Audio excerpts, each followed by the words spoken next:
భారతదేశంలో న్యాయ వ్యవస్థకి సంబంధించినటువంటి అన్నిట్లలో జోక్యం వ్యవహారాన్ని ఆపాలి అని కోరుతున్నారు Indian economist Sanjeev Sanyal. Indian judicial system అనేది అతిపెద్ద రోడ్ బ్లాక్ కింద మారిపోయింది భారత ఆర్థిక ఎదుగుదలకి.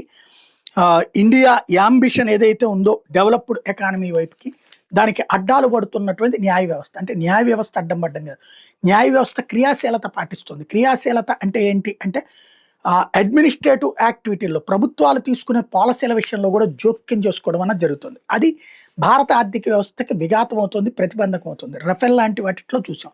భారతదేశంలో కూడా వాళ్ళు కొన్ని కొంటాము, కొన్ని తయారు చేస్తామంటే దాని మీద పెట్టినటువంటి అంశాల మీద రోజుల తరబడి డిబేటు, దాన్ని చివరికి కోర్టులోకి కేసు వేయగానే దాన్ని ఒక పొలిటికల్ స్ట్రక్చర్ డిబేట్ నడిచిపోతుంది. దాని ఆధారంగా న్యాయస్థానాలు సుదీర్ఘకాలం సాగదీస్తున్నాయి.